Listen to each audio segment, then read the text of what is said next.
इंद्रियों के द्वारा हमें बाहरी विषयों रूप, रस, गंध, स्पर्श एवं शब्द का तथा अभियंत्र विषयों, सुख दुख आदि का ज्ञान प्राप्त होता है। इंद्रियों के अभाव में हम विषयों का ज्ञान किसी प्रकार प्राप्त नहीं कर सकते। लेकिन ऐसा क्यों? हमारे शरीर में कितने प्रकार की इंद्रियां हैं व उनके क्या क्या कार्य हैं, यह हम आपको इस प्रस्तुति के माध्यम से बताएंगे।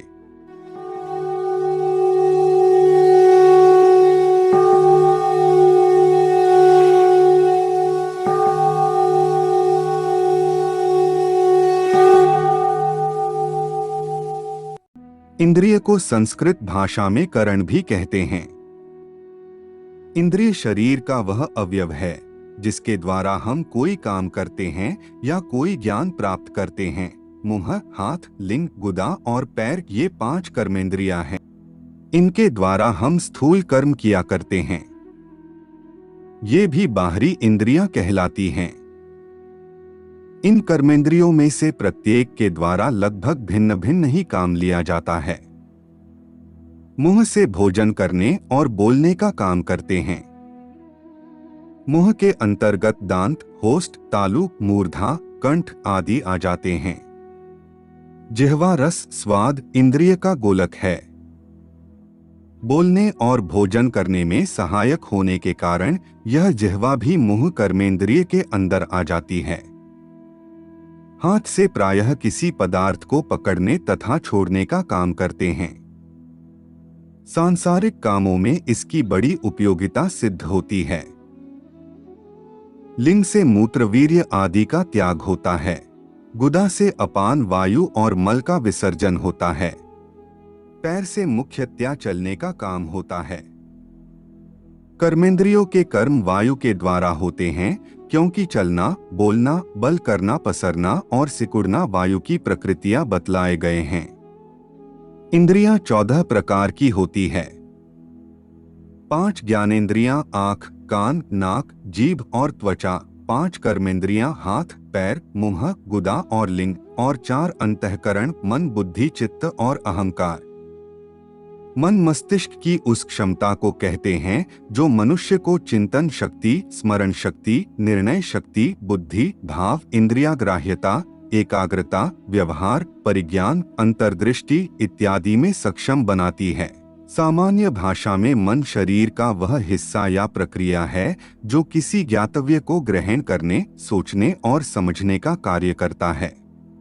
बुद्धि वह मानसिक शक्ति है जो वस्तुओं एवं तथ्यों को समझने, उनमें आपसी संबंध खोजने तथा तर्कपूर्ण ज्ञान प्राप्त करने में सहायक होती है। यह भावना और अंतःप्रज्ञा से अलग है। बुद्धि को सूचना के प्रसंस्करण की योग्यता की तरह भी समझा जा सकता है।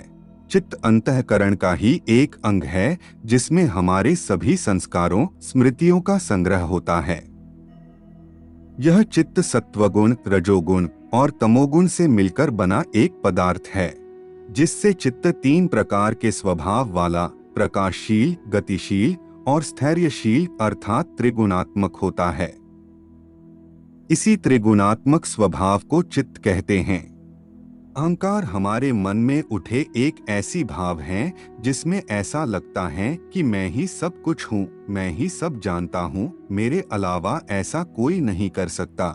यही भाव अहंकार कहलाता है। दूसरों को नीचा दिखाना, अपने आप को ही सर्वोत्तम मानना ही अहंकार है, अभिमान है।